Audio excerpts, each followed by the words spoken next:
엄마, 가글 했는데 입에서 뭐가 나왔어. 그거 올리덴탈 체크 가글이라 그런겨.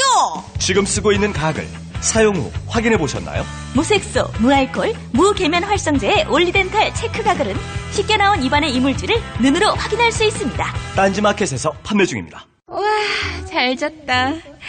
둔하고 센스 없는 줄 알았더니 침대는 잘 골랐단 말이야. 여보, 어제 온 소파도 너무 편하던데 소파는 어디 거야? 당연히 쇼엔이지. 편안함을 파는 사람들 쇼엔 소파도 출시했구나. 그럼 이제 침대도 소파도 당연히 쇼엔이지. 편안한 건 다 파는 거네. 역시 쇼엔이지. 세계 최초 신개념 어린이 매트와 친환경 소파도 곧 출시됩니다. 검색창에 쇼엔이지 또는 검색창에 쇼엔이지. 문재인 대통령마저 이룰 수 없습니다. 언론 권력의 끝없는 왜곡과 조작의 숨은 7가지 비밀. 제대로 알아야 끝까지 지킨다. 조기숙 정치학 박사의 팩트로 파헤친 보고서. 왕따의 정치학. 위즈덤 하우스 미디어 그룹. 다시 날씬해지고 싶어. 다이어트 해야 하는데 좀 간단한 방법 없을까? 1522-6648 1522-6648 혹은 비타샵을 검색해주세요.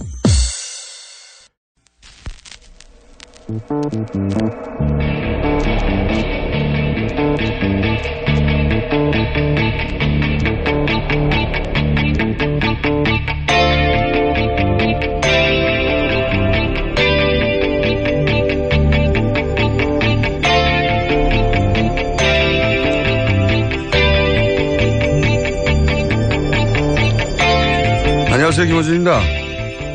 갈등은 정치의 본질이죠. 한 가족 내에서도 의견 불일치가 다반사인데 모든 지역에서 모든 계층을 대변한다며 모인 정치가 갈등하지 않으면 그게 비정상입니다. 그러니까 국회는 싸우지 말라고 하면 안 되는 거죠. 오히려 자신이 대변하는 이들을 위해서 싸워도 아주 잘 싸워야 하는 겁니다. 야당은 김상조 공정위원장의 임명을 두고 도저히 좌시할 수 없는 폭고, 독재라고 규탄합니다. 야당이 새 정부의 선택과 결정에 이의제기하고 싸움을 거는 자체는 문제가 없습니다. 문제는 싸움의 기술입니다.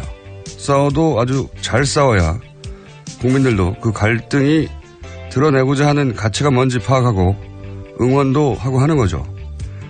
그런데 폭고, 독재, 세계 어느 나라, 어느 시대 기준으로 출범 한 달 된 정부의 합법적 절차에 의한 임명을 독재라고 합니까? 이러면 싸움이 제대로 안 됩니다. 국민들이 너무 답답했는데 미처 표현하지 못했던 지점을 단어로 구체화시켜주고 공감대를 끌어내고 그렇게 여론과 함께 여당을 압박해 원하는 결과를 얻어내야 하는 건데 자기들 뜻대로 안 됐다고 독재 딱지를 이렇게 쉽게 갖다 붙이는 건 너무 게으른 겁니다. 제 불만은 그러니까 싸운다는데 있는 게 아니라 잘 싸워야 서로서로 긴장하고 성장도 하는데 지금 너무 못 싸운다는 데 있습니다. 야당 좀 잘 싸웁시다. 김원준 생각이었습니다.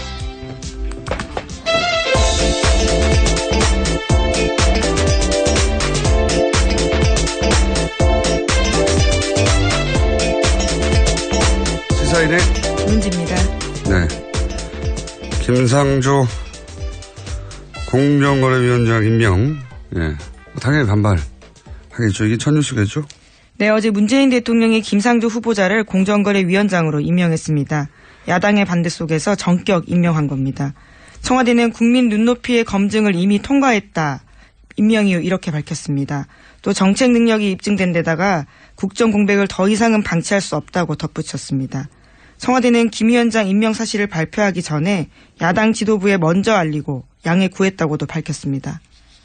그랬군요. 당연히 야당은 여기다 이제 반발을 하는데 반발은 할 수 있는데 이제 반발과 관련된 워딩들이 제가 보기엔 게을러요. 좀 소개해 주십시오. 네, 자유한국당 격앙된 반응 보였습니다. 정우택 자유한국당 원내대표는 문재인 대통령의 협치 포기와 독선, 독재에 대해서 절대 좌시하거나 묵과할 수 없다. 이렇게 밝혔습니다. 또 자유한국당은 임명 강행은 협치 포기 선언이자 좌시할 수 없는 폭거다. 이렇게 비판하기도 했습니다.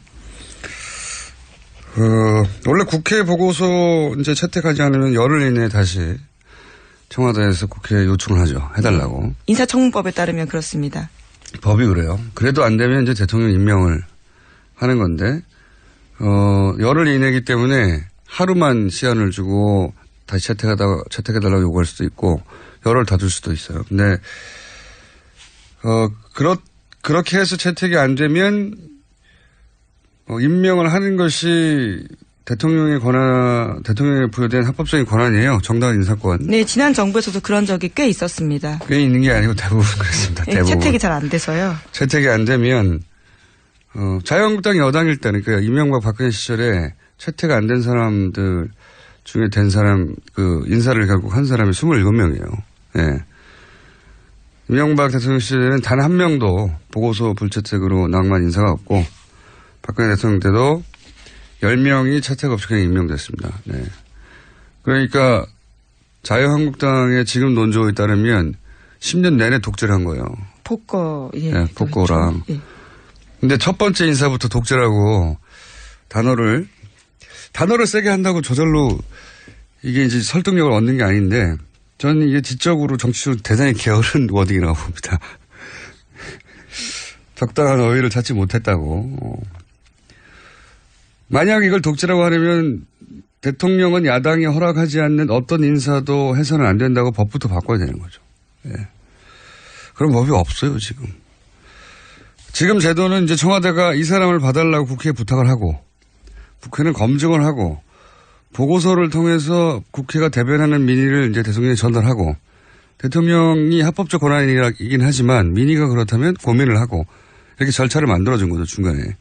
합법적 인사권이지만 야당이 대변하는 민의는 이렇다고. 근데 지금 소위 민의라고 하는 여론이 이 인사에 긍정적이에요. 어제 청와대가 밝힌 이유도 그것이었습니다. 네. 그러니까 청와대는 부담 없이 합법적인 인사권을 행사하겠다는 거죠. 네. 그런데 이제 여의도에서는 그 인사를 떨어뜨리고 싶었는데 떨어뜨리고 싶었으면 여론이 떠나갈 정도로 문제점을 정확히 찾아내서 전달을 했어야 하는 거죠. 근데 거기 이번에 실패한 거예요. 이건 진 겁니다. 이 여론전에서.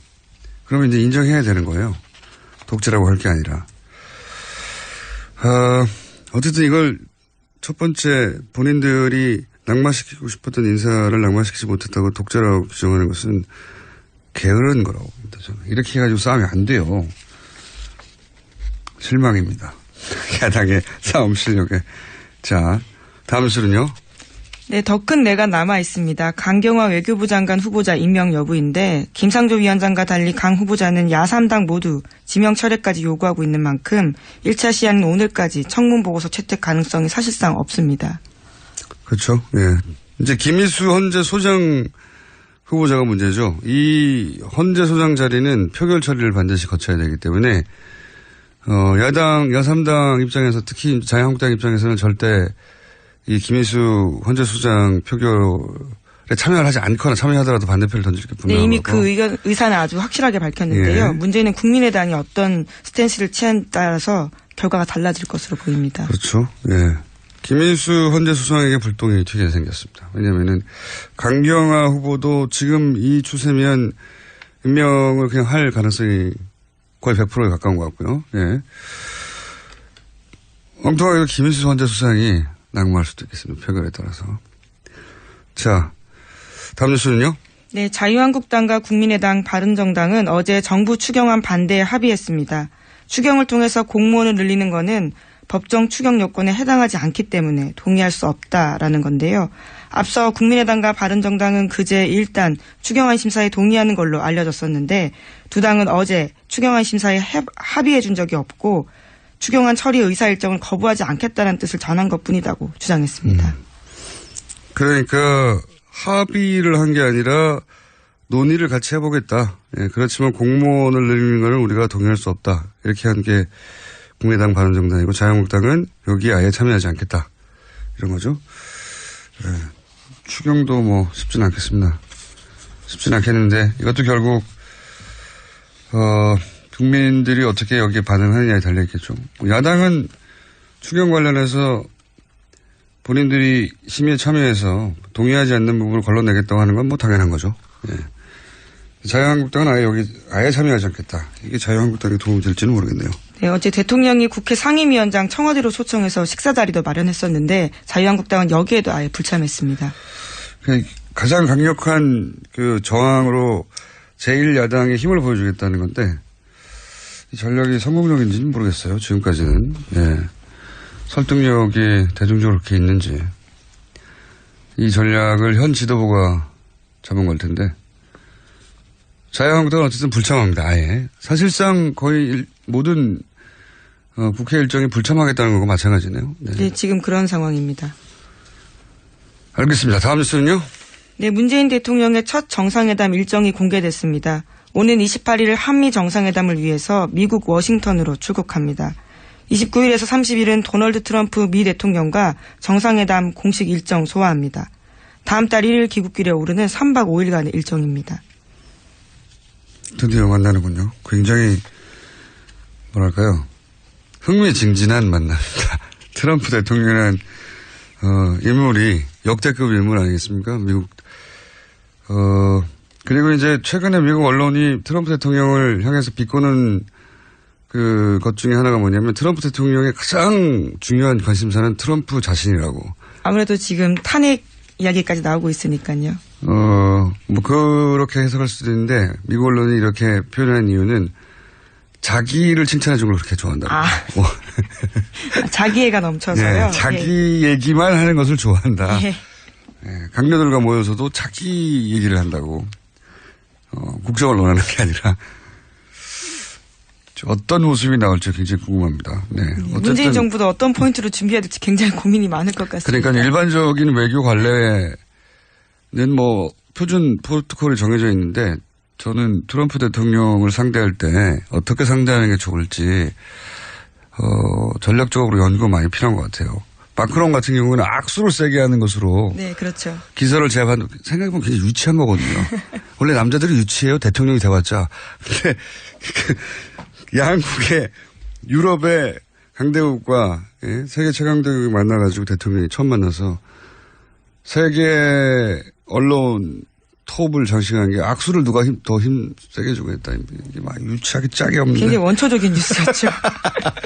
이건 침팬지들이 하는 짓이거든요. 네. 남자들이 그렇죠, 뭐. 이와간 굉장히 복잡하고, 섬세하고 예민한 이런 전략이 아니라, 뭔가, 독특한 나름의 전략이 필요한 것 같습니다. 달리기를 하자고 해야 되나요? 등산을 하자고 해야 되나요? 저 뒷산까지 누가 먼저 올라가나 이런 얘기를 해야 되나요? 일부러 져줘야 하는 건가요? 지금 굉장히 어려운 상황입니다. 이겨야 되죠. 이겨야 하는 건가요? 악수 가지고 내가 더 오래 꼭 잡고 있었다. 예. 그거 막 자랑스럽게 인터뷰하고 막 언론에서 막 탑으로 다니고 얼마나 유치합니까? 근데 그래요, 그게. 다음 뉴스는요? 네, 박근혜 전 대통령이 어제 본인 재판에서 유진용 전 문화체육관광부 장관의 증언을 듣던 중 웃음을 터뜨렸습니다. 유 전 장관은 박 전 대통령으로부터 직접 노태강 전 문체부 국장을 인사조치하라는 지시를 받았을 당시에 대해서 진술했습니다. 유 전 장관은 노 전 국장에게 할 수 있는 최대 인사조치가 인사이동이라고 생각했지만 나중에 생각해보니까 대통령은 파면이나 해임까지 이야기한 게 아니었냐라는 깨달음이 있었다라고 증언했거든요. 거기 그 말이 끝나자 박 전 대통령은 손바닥으로 얼굴을 가리고 크게 웃었습니다. 이게 이제 언론 보도에 따라 조금씩 다른데 소리를 내고 웃었다는 사람 보도도 있고 그냥 얼굴에 웃음이 만면했다 수준을 이렇게 표현한 것도 있고 그러니까 방청했던 게 생방송으로 라이브로 보여진 게 아니기 때문에 어느 정도 어떻게 웃었는지 잘 모르겠어요. 네, 또 기자단 자리가요. 피고인석과 꽤 거리가 있습니다. 그러다 보니까 웃음의 여부에 대해서 캐치하기가 각자가 좀 다를 수도 있고. 그게 잘 안 보이거든요. 예.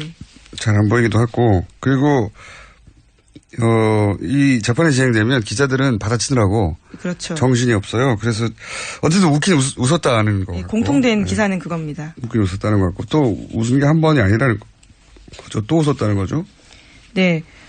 유 전 장관과 유영하 변호사가 설전을 주고받자 그 과정에서도 박근혜 전 대통령이 웃음을 보였다라고 하는데요. 유 전 장관이 청와대에 거듭되는 지시 때문에 승마협회 감사에 착수할 수밖에 없었다라는 취지의 진술을 했습니다. 그것은 검찰 질문에 대한 답이었는데 거듭되는 보고와 지시를 받으면서 속으로 배경이 뭘까라는 생각을 했고 정윤회라는 이름을 파악했다라는 검찰의 질문에 대해서 그렇다라고 유 전 장관이 대답했거든요. 이에 대해서 유영하 변호사가 그 증언에 대해서 문제 삼았습니다. 아까 검사 질문에 거듭되는 보고와 지시 받으면서라는 부분이 있었는데 누구에게 언제 몇 차례 받은 것이냐 이렇게 꼼꼼히 따져 물었습니다. 그러자 유 전 장관은 신문 내용을 보여주면 자신이 표시해 주겠다라고 답했고요. 여기에 대해서 유 변호사가 주긴 뭘 주냐 이렇게 대치면서 서로 목소리가 높아진 겁니다. 유 전 장관이 큰 소리 치냐 이렇게 응수했고 유 변호사가 반말하는 거냐 반말하지 말라 이렇게까지 흥분함을 보였습니다. 그 내용이 승마협회 감사를 지시했는데 왜 이러는 거지? 배경이 뭐지? 그러다가 정윤회 이름을 떠올렸다. 이 진술을 하자 유 전 장관이 여기에 대해서 이제 변호인이 누가 언제 그런 지시를 했다는 거냐 이렇게 묻고 그러자 변호사가 읽은 문장에 그게 나오니까 그걸 보여주면 내가 표시해 드리겠다고 했더니 여기서 갑자기 흥분하는 거죠. 주긴 뭘 줘요. 유 장관이 왜 큰 소리 치십니까? 하니까 왜 반말 안 했어요? 그렇죠. 보니까. 근데 이걸 보고 또 웃었다는 거죠. 네, 웃었다는 건데. 피고인석에 앉아보셨습니까? 안타깝게도. 다행히도 앉지 않았습니다. 네. 그 자리에서 웃기가 정말 쉽지 않아요. 네. 제가 긴장하는 성격이 아닌데 그 자리에 많이 앉아본 경험 있지 않습니까? 앉아본 경험상 자기가 웃으면 그 웃음이 재판관에게 어떻게 비칠지 재판에 어떤 영향을 줄지 그리고 유무죄에 따라서 예상되는 형량이 굉장히 크잖아요 지금. 심각하면 웃기가 굉장히 어렵습니다. 그 자리에 앉아있으면. 웃기는 사람도 잘 안 나오고요 사실을 재판정에서. 근데 이제 이것에 대해서 증인이 하는 말, 유 장관이 하는 말이 어이가 없어서 웃었다 이런 식의 언론이 보도가 있었는데 아마도 그 자리에 앉아본 적이 없는 기자들이 이렇게 추정한 게 아닌가 싶은데 웃음이 안 나와요. 그리고 자기한테 굉장히 불리한 직을 하는데 그렇죠. 웃는다는 것도 이상하잖아요. 진짜 웃긴 상황이 나와도 웃음이 안 나오지만 이건 웃을 상황이 아닌데. 그래서 이 상황에서 또 제가 전문가에게 문의를 했습니다. 심각한 상황에서 자기에게 굉장히 불리한 증언이 이루어지는데 웃는 게 뭐냐? 네. 증인과 변호인이 막 싸우는데 웃잖아요. 네. 제가 문의한 전문가에 따르면 궁금하니까 항상 전문가에 물어봅니다. 박근혜 전 대통령 배신의 정치 혹은 나쁜 사람 이렇게 딱 구분하잖아요. 그런데 이런 말은 사람을 이 이분법으로 보는 거거든요. 사람은 이분법일 수 없잖아요. 이분법을 어떻게 보냐면 보통 사람이 사람을 파악하는 건 구체적인 말과 행동을 보고 그때그때 파악을 하기 마련인데 그냥 저 사람은 선, 이 사람은 악, 뭐 내 편이냐 아니냐 이렇게 구분하는 거죠. 예. 이렇게 딱 잘라 구분을 해버리는데 이게 이제 경계성 인격이거나 조현병 스펙트럼으로 해석할 수 있는데 그런데 박근혜 전 대통령은 이 삶을 보면 항상 자신이 의지할 누군가가 있고 그리고 그 사람이 자신을 적극적으로 보호해 줄 때 안도하게 되는 그런 경향이 생각해보면 뭐 최태민 씨부터 최순실까지 절대 보호자라고 할 수 있는 항상 자신이 의지하고도 그 사람에게 모든 걸 맡길 수 있는 사람을 꼭 필요로 했었죠. 근데 지금 없잖아요. 그런 사람이. 그런데 이 증인과 변호인이 싸웠지 않습니까? 아무것도 아닌 일 가지고. 그렇죠. 네. 실제 존댓말을 했는데 갑자기 반말하는 거냐고 큰 소리 할 일이 아닌데. 흥분한 모습을 보였습니다. 네, 흥분하게 되고. 근데 그렇게 자기를 적극적으로 변호해주는 상황을 보면 안도하게 된답니다. 안도하게 되고 그래서 그 웃음은 그걸 보면서 잘한다, 신난다. 신나하는 웃음이라고 본인은 해석한다고 이 전문가는. 예. 뭐 이 해석이 유일한 해석이라고 제가 말씀드리는 건 아니고 어이없어 웃었다는 해석으로는 부족하다는, 따로 전문가의 견해를 들어볼 필요가 있는 웃음이고 참고하시면 될 것 같습니다. 네. 이 웃음을 다르게 해석하는 해당 분야의 전문가가 있으면 저희한테 문자를 주시고 연락 좀 주십시오. 네. 이상한 일이에요. 그 자리에서 웃는다는 건 궁금해서 한번 따져봤습니다. 다음 수는요? 네, 안종범 전 수석 수첩 발견됐다고 어제 말씀드렸는데 관련한 내용들이 또 나왔습니다. 박근혜 전 대통령이 KT에 광고 몰아주기 한 정황이 있다라는 건데요. 2016년 3월부터 8월까지 68억 원의 KT 광고 플레이그라운드가 7건 따냈습니다. 여기와 관련해서 박근혜 전 대통령은 여전히 잘 모르는 일이다. 좋은 회사가 있다고 해서 알렸다라는 취지의 이야기만 계속하고 있는데요. 수첩에는 그런 것이 아니다라는 것을 반증해주는 증거가 나왔다고 합니다.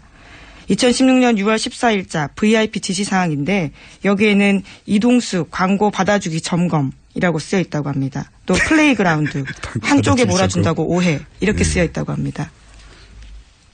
이 광고를 줬는지도 몰랐다고. 원래 그냥 훌륭한 광고인이라서 소개만 했다. 이게 기본 입장이었잖아요. 예, 근데 다이어리에 광고 점검 이런 얘기가 나왔다는 거죠. 예.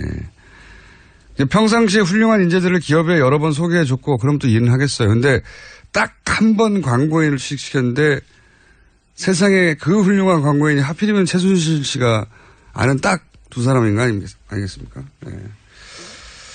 이게 몰랐다는 건 말이 안 되죠. 왜냐하면 그 사람들 이름을 직접 언급하면서 취직을 시킨 것도 대통령 본인이고 그런 후에 광고 총괄 담당으로 보직을 변경하라고 지시한 것도 대통령 본인이고 자격이 안 되는 신생 플레이그라운드를 KT 광고 대행사로 선정하도록 한 것도 대통령 본인이고 그리고 광고를 연속 7건 추진했었는데 그리고 나서는 지금 그 메모가 그걸 챙겼다는 걸 드러내는 거잖아요. 예, 증거라는 거죠. 자신이 다 시킨 일인데 그걸 모를 수가 없죠. 예.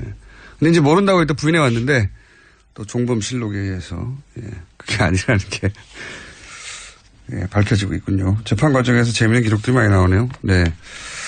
자, 시간 관계상 하나 정도 더 할 수 있을 것 같습니다. 네, 지난 9일 강원도 인제 야산에서 북한 무인기로 추정되는 소형 비행체를 발견했다고 군 당국이 발표했습니다. 아, 무인기 또 나왔네요. 네. 뭐 이게 북한에서 어떤 임무로 얼마나 자주 뛰었는지 국방부에서 당연히 철저히 조사해야 하죠. 근데 먼저 눈에 띄는 건 저는 개인적으로는 기술력이네요. 예. 왜냐면은 군사 분계선에서 왕복이 한 540km. 그 위쪽 어딘가에서 날렸으면은 왕복이 대략 600km 정도 될 수도 있는데 2m짜리 무인기에 엔진 연료 체계가 뭔지 대단한 연비예요. 예. 기술력이고 두 번째는 사진기를 봤더니 35mm 사진기던데 이거를 킬로미터 단위 위에 상공에서 찍으면 굳이 이렇게까지 멀리 날아가서 찍을 가치 있는 사진이 안 나오거든요. 예. 북한이 이렇게 힘들게 할 게 아니고 제가 보기엔 우리나라에 사제 드론이 많습니다. 예. 요즘은 4K로 찍어요. 화질도 엄청나고. 그거를 하나 사가지고 촬영을 한 다음에 메일로 사진을 보내는 게 나을 텐데 고생이 많네요, 북한이. 자, 추가 뉴스가 나오면 그때 얘기하고요. 오늘 여기까지 하겠습니다. 시사인의 김은지였습니다. 감사합니다. 모닝똥? 제겐 사치였죠. 내가 토끼인지 토끼똥이 나인지 내가 변을 본 것인지 변을 당한 것인지 나는 바나나이고 싶다. 간혹 구렁이이고도 싶다. 아, 큰일 났네. 이거 이러면 다 죽어. 미궁 장사랑! 빅똥의 추억 미궁 장사랑이 찾아드립니다. 혈중 콜레스테롤 개선과 배변 활동에 도움을 주는 건강기능식품입니다. 검색창에 미궁 장사랑. 골반 잡자 바로 잡자 바디로직. 허리 통증 바로 잡자 바디로직. 몸매 교정 바로 잡자 바디로직. 자세가 좋아지는 골반 교정 타이즈 바디로직. 검색창에 골반 교정 바디로직. 삐딱한 남성 골반 허리에도 역시 바디로직입니다. 바디로직의 효과를 못 느끼셨다면 100% 환불해드립니다. 자세한 환불 조건은 홈페이지를 참조하세요. 아무도 묻지도 따지지도 않고 가입하셨다고요? 보험은 너무 어려워요. 걱정 마십시오. 마이보험 체크가 도와드립니다. 1800-7917 마이보험 체크로 지금 전화주세요. 1800-7917 이미 가입한 보험이나 신규 보험도 가장 좋은 조건을 체크해서 찾아드립니다. 인터넷 한글 주소 마이보험.com 또는 카카오톡에서 아이디 검색 마이보험을 친구 추가하여 상담하실 수 있습니다.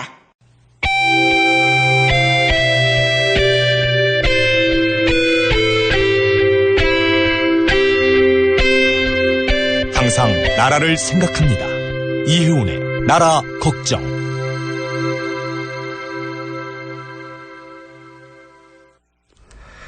자, 다시 본인 걱정을 할 타이밍이 돌아오셨습니다.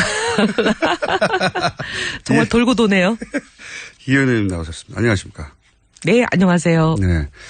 본인 걱정을 할 타이밍이 돌아온 게 이제 바른정당 당대표에 출마를 하셨어요? 네, 출마 어제 선언했습니다. 기호는 뽑혔습니까? 1번 뽑았어요. 1번. 제가 뽑은 게 아니라 우리 직원이 뽑았는데 제가 어제 그 친구한테 빨리 가서 로또를 사든지 뭐라도 해라 그랬어요. 1번. 네. 지금 후보가 누구죠? 제가 알기로는 5명이에요. 정운천 의원, 김영우 의원. 2번이 하태경이고요. 하태경 의원. 3번이 정운천이고 4번이 네. 지상욱. 4번이 사실 지상욱. 유리해요. 왜냐하면 저희 바른정당이 4번이거든요. 그래서 우리 바른정당 당원들은 본능적으로 4번을 누르는 이 훈련이 돼 있는 사람들이라 지상욱 4번, 그다음에 5번이 김영우. 지금 경선 룰이 어떻게 됩니까? 경선 룰은 네. 모든 당원이 투표할 권한이 있습니다. 근데 그 투표는 현장에 와서 하는 게 아니라 핸드폰으로 투표하라고 찍으라고 오면 그걸 누르기만 하면 투표가 되는 거거든요. 그게 모든 당원이 하는 그거를 70% 반영하고 나머지 30%는 국민 여론조사예요. 국민 여론조사 네. 30%.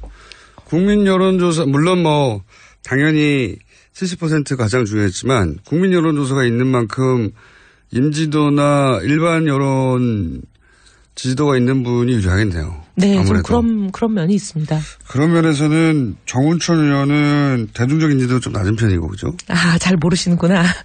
네. 저희 남편한테는 물어보니까 우리 남편은 정운천은 알겠는데 그래요. 그래 내가 왜 정운찬. 그랬더니 저도 그렇게 생각해서 네. 혹시 정운찬 총리와 헷갈린 건가 해서 정운찬 말고 정운천을 알아? 내가 그랬더니 오늘 고구마 보냈던데 그래요. 고구마 보냈던데. 네, 지금 그렇게 막 디스하시면 안 되고요. 아, 네. 경제 후보이기 때문에. 네. 김영우 의원도 물론 굉장히 이제 본인의 정치적 입장을 분명하게 세우는 분으로 네. 알려지긴 했으나 대중적으로 그렇게 높은 인지도가 아닌 걸로 제가 알고 있고 지성욱 의원도 대중적 인지도는 높은 편이긴 하나 그건 오랫동안 이제 정치 지망생으로서 또 부인의 지명도 때문에 얻었던 지명도가 있고 하태경 의원이 이제 대중적 인지도도 높은 편이네요. 그리고 특히 최근 대선 기간에서 예. 지금 대통령이 되신 문재인 후보와 거의 뭐 맞짱 뜨는 걸 많이 했잖아요.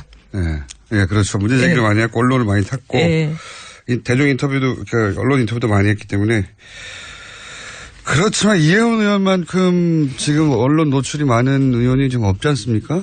예. 그래서 이제 모든 선거가 또 뚜껑 열어봐야 알죠. 당선 안 되면 이제 당선 안 되면 여기서도 잘리고 이제 네. 아니 근데 당선이 혹여 되시면 저희 방송에 계속 나오시는 거죠? 당대표로도. 그거는 이제 당하고 의논해 보겠습니다. 그러면 안 돼야 되겠는데요? 며칠이죠? 이제 디스하시고 막 이제 반대운동 하시게요? 네. 이 당원 투표는 17일부터 이제 권역별로 차례차례 합니다. 호남부터 시작하거든요. 근데 이제 그리고 국민 여론조사는 24일, 25일. 그래서 결론은 26일 날 납니다. 당내 분석은 어떻습니까? 객관적으로. 지금 아무도 당내 분석 안 하는 것 같은데요. 1강 2중 이런 거 없습니까? 그런 얘기 아직 하는 사람도 없고 그냥 다들 누가 되겠지 그러고 있어요. 저희가 오자 토론 한번 할까요? 그럼 좋죠. 바른정당 당대표 오자 토론. 그러면 감사하죠. 예. 그럴까요? 그럼 저희가 한번 기획해 보고요. 네. 어쨌든 저희가 궁금해하는 것은 당대표가 된다면 이 코너는 계속 유지될 것인가 아닐까. 그게 제일 궁금합니다. 그 답에 따라서 도와주시냐 방해하시냐 걸려 있네요. 그렇죠. 안 나오시면 뭐 당대표 출마하실 때 아예 방송에도 안 나오는 걸로. 네. 자, 왜 출마하셨습니까? 근데 제가 다른 분들에게도 나중에 여쭤볼 텐데. 네. 본인은 왜 출마하셨습니까? 당이 사실 지금 솔직히 말씀드리면 저희 좀 어렵습니다. 지지율이 이제 2자리 가야 되고 내년 지방선거도 있고 그런데 이제 당이 살아야 저도 살고 사실 뭐 일종의 우리 당 상황을 지금 얘기하면 집에 불 난 거다 비슷하잖아요. 불을 끌 때는 양동이도 쓰고 종제기도 쓰고 모든 거 다 동원하잖아요. 뭐 그래서 저는 종제기라도 필요한 상황이라 저라도 뛰어들어서 당을 위해서 제 모든 걸 던져보자 이런 심정으로 나왔습니다. 근데 바른정당이 사실 제가 보기에는 그 존재감을 드러낼 수 있는 찬스가 몇 번 있었던 것 같아요. 대선 이후에. 있었죠. 예. 예. 대선 이후에도. 대선 이후에도. 예. 자유한국당과 확연히 구분이 된다거나. 청문회 추경 이런 거요? 예. 그 과정에서 바른정당만의 색깔을 분명히 드러낼 기회가 몇 번 있었던 것 같은데 모르겠습니다. 당이 자유한국당에 비해서 작아서 묻힌 건지 같이. 예를 들어서 지금 야3당은 거의 모든 사안을 공조하는 것처럼만 언론에 보도되거든요. 사실은 그렇지는 않은데 좀 뭐 언론이 보시기에는 그 차이가 커 보이지 않아서 그렇게 보도를 하시는지 그렇게 가고 있죠. 맨날 보도가 그래요. 구분을 할 만한 차이가 없는 건지 아니면 구분할 만한 차이가 있는데도 불구하고 야당이 반대한다는 걸 강조한다고 그런 건지는 모르겠으나 예를 들어서 그 김상조 이제는 이제 위원장이죠. 후보였던 시절. 네네. 어제 임명이 되셨으니까. 예. 그리고 이제 강경화 외교부 장관 후보 같은 경우에 지금은 다 강경하게 반대한다라고 이제 야당은 다 반대하는 거라고 이렇게 언론을 통해서 보도가 돼서 이미지가 그렇단 말이죠. 근데 의원님만 하더라도 좀 입장이 다르시죠. 이미 저는 여러 번 언론을 통해서 김상조 후보는 좀 공정위원장으로 이만한 사람 구하기 어렵지 않겠냐 이런 얘기를 많이 했죠. 네. 많이 했는데 이제 저하고는 좀 다른 당의 공식 입장을 얘기하시는 분은 좀 다르게 얘기를 했죠. 네. 의원님은 김상조 위원장에 대해서 문제 없다. 뭐 이제 여러 가지 의혹이 제기되긴 했지만 그 의혹 뭐 그렇게 저기 다 따지기 시작하면 공직할 사람이 국회의원들부터 좀 이제 걱정되죠. 아니 뭐 예를 들면 위장 전입 가지고 국민들이 저희들한테 뭐라 그러시냐면 너희 300명 다 조사하겠다. 그리고 너희 300명 중에 이 정도 위장 전입이 있는 사람 다 사퇴부터 하자 이렇게 말씀하시는데 저는 그거 일리 있다고 보거든요.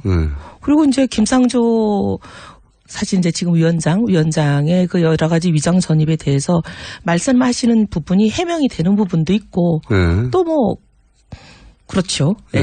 그래서 그 임명하는 거가 비교 형량해야 된다고 제가 말씀드렸고 뭐 사람이라는 게 신이 아닌 다음에 100% 흠결이 없는 사람이 어딨냐. 근데 이제 그런 이 여러 가지 이제 그 문제를 가지고 한 문제 가지고 전체 다 안 된다라고 얘기하는 거 하고 이런 문제가 있다는 건 지적을 하고 근데 이제 그 사람의 역량과 자질을 쭉 종합해서 평가해 보니까 뭐 공정위원장으로 직무를 수행하기에는 뭐 이 정도면 뭐 넘어갈 만하다 이렇게 평가하는 거하고는 다르지 않냐 이렇게 얘기를 했는데 하여튼 우리 당의 입장을 공식적으로 얘기하는 분은 저하고 좀 다르게 얘기하신 것 같아요. 바른정당은 사실은 당론을 따로 정하지 않잖아요. 안 해요. 당론을 안 정하다 보니까 마이크 잡고 나와서 하시는 분이 그냥 당론처럼 언론이 받아들이고 그렇게 써버렸어요. 그 예를 들어서 하태경 의원 혹은 의원님도 그러고 김영철 의원도 예를 들어서 지금 김상조 강경화 후보들에 대해서 이 정도면 통과시킬 만한 거 아닌가라는 발언을 많이 했어요. 지명도 있는 분들이 많이 했지만 실제로 그런데 바른정당의 입장은 안 된다는 식으로 언론에 보도되거든요. 당론이 있는 것도 아닌데 이게 어떻게 해서 이렇게 되는 거예요? 이제 그 해당 메커니즘이? 담당 뭐라고 제가 또 이렇게 얘기하면 또 누구를 지목하는 게 될까 봐 굉장히 걱정되는데. 몇 명 없는데요 뭐. 바른정당에. 그 일을 담당하고 계시는 분의 발언이 그냥 공식 입장이 돼버려서 그래요. 근데 담당하시는 분이라고 하면 대변인이겠죠? 예. 뭐 꼭 대변인 개인의 의견이 아니겠죠. 뭐 중론을 좀 묻기도 하겠고, 혹은 뭐 지도부의 의견을 묻기도 하겠고, 뭐 선수 높은 분들이 얘기를 나누기도 하겠고, 뭐 어떤 메커니즘인지 모르겠습니다만, 분명히 바른정당에 그렇게 생각하지 않는 의원들이 많다는 게 언론 인터뷰를 통해서 드러나는데, 계속해서 그렇게 당론도 없다고 하는데 당론처럼 보도가 되고, 바른정당은 결국 그렇게 다 반대하는 걸로 이미지가 굳혀지는 건 바른정당을 위해서 좋지 않지 않나요? 사실 지금 당대표가 없다 보니까 이런 일들이 좀 일어나는 것 같아요. 그래서 이제 지도부가 제대로 꾸려지고 나면 이런 일들이 좀 바로 잡아지죠.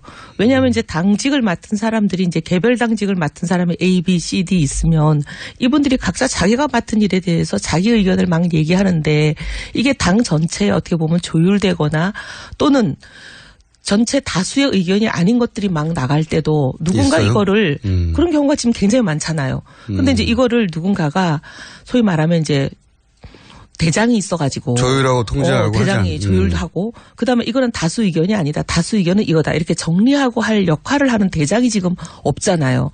당 대표도 없고 지금 지도부가 없다 보니까 이게 이제 어떻게 보면 과도기에 일어나는 그런 좀 어려움인 것 같아요. 그래서 하루빨리 지도부가 선출이 돼서 당 대표가 생기면 이런 부분을 좀 최소화할 수 있죠. 기자들도 그러면 그 과정에서 혼선을 겪거나 아니면 저 정도로 대변인이 말하면 뭐 중지가 모아졌나 보다 오해하거나. 사실 언론인들도 얼마나 바빠요. 매일매일 기사 쓰고 취재하기 힘드니까 그냥 그거 누가 발표하면 그 일을 맡은 사람이 발표를 하면 그냥 이게 당의 공식 입장이라고 써버리는 거죠. 이겠거니 그렇다.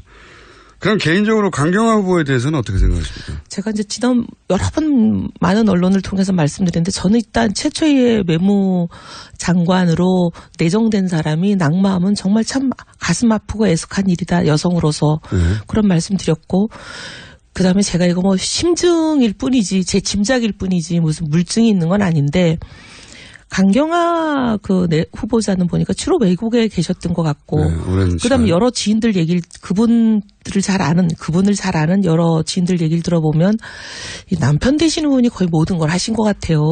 뭐 오래 외국에 있었으니까 그렇기도 하고 들리는 이야기로는 뭐 경제권을 분리했다고도 하고 아예. 뭔가 이제 결혼할 때 사정이 있어가지고 친정 쪽에 여러 가지 뭐 이제 채무라든가 복잡한 사정이 있었나 봐요.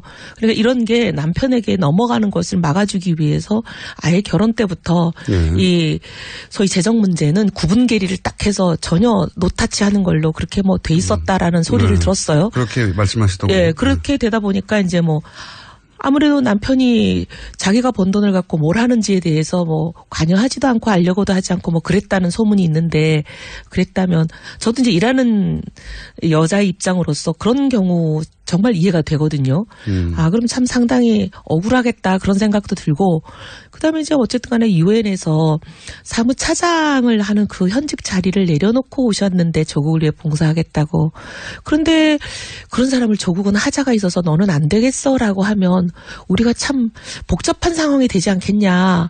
제가 그런 얘기도 많이 하고 하여튼 참 안타까움을 많이 얘기했어요. 뭐 종합적으로는 그래서 그리고 지금 예고요 사안이 굉장히 시급한 그런 우리 대한민국의 입장이잖아요. 지금 이 국면이.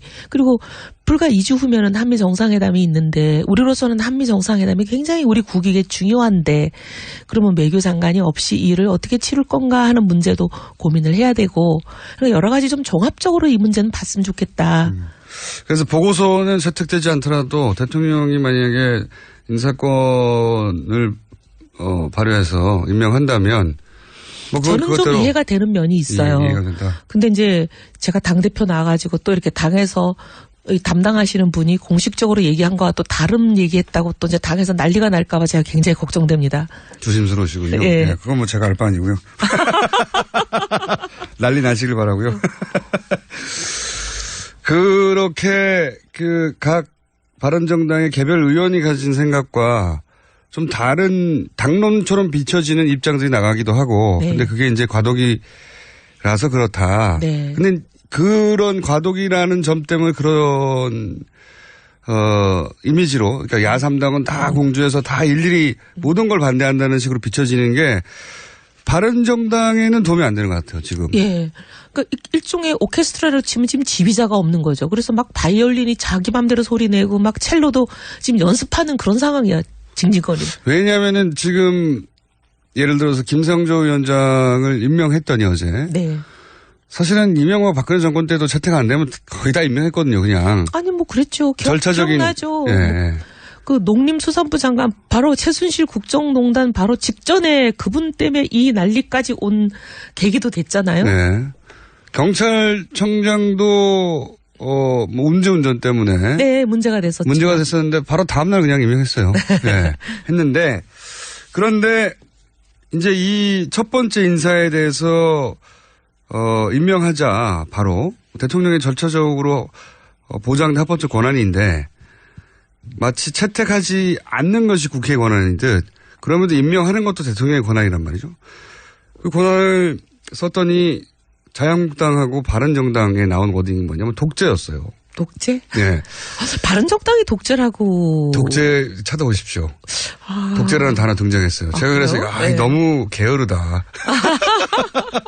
그 상황에 대해서 화가 나거나 항의할 수는 있는데 네. 여기다 독재라는 단어를 써버리면 이게 울림이 없거든요. 말을 세게 한다고 다 사람들이 공감대를 얻고 울림이 있는 게 아니잖아요. 그럼요. 오히려 뭐라 그래야 되나 너무 과도하게 사실과 다른 극단적인 단어를 쓰면 오히려 반감을 주는 경우가 있더라고요. 독재라고 생각하십니까? 아유, 저야 뭐 그렇게 생각하는 사람이면은 아까 그런 얘기를 했겠어요. 그러니까 이 바른정당의 메시지 관리가 불통 그리고 독재다 이렇게 표현했거든요. 바른정당에서도 물론 자유한국당에서도 독재라고 했고요. 바른정당이 제가 한번 찾아보고 그분하고 얘기를 좀 해볼게요. 누가 그런 말씀을 하셨는지 찾아보고 네, 좀 대화가 필요하네요. 그죠? 네. 네. 그래서 전반적으로 바른정당은 자유한국당과 다름없는 스탠스로 계속 비춰지고 있거든요. 그래서 바른정당이 가장 민감해하는 게 자유한국당과 우리는 다르다는 거잖아요.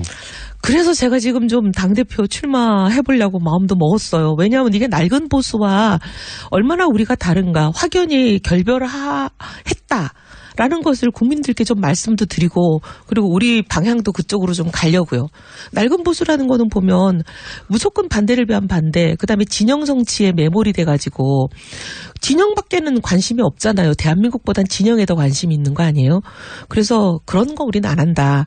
그래서 국익을 위해서 이게 도움이 되는 일이면 우리는 과감하게 협력하고 그다음에 이게 만약에 우리 정체성에 비춰봐서 이건 우리가 정말 당의 명운을 걸고 막아야 되겠다고 하는 그런 결정적인 사안만은 결연히 맞겠다. 사사건건 반대하는 발목 잡는 정치 안 하겠다. 이게 이제 제 주장이에요. 그렇군요. 네. 그러니까 지금 자유한국당이 물론 뭐 정당은 자기 존립을 위해서 혹은 지지자들에게 우리가 이렇게 잘하고 있다는 걸 어필하고 존재감을 드러내기 위해서 반대를 위한 반대도 하기도 합니다. 하기도 하는데. 아니 제가 이번 정부 들어와서 자유한국당이 찬성한 게 뭐 있나 아무리 생각해봐도 찾을 수가 없어요. 찬성은 아무것도 안 했죠. 네. 그래서 제가 이거는 아니다 그런 생각이 들어요.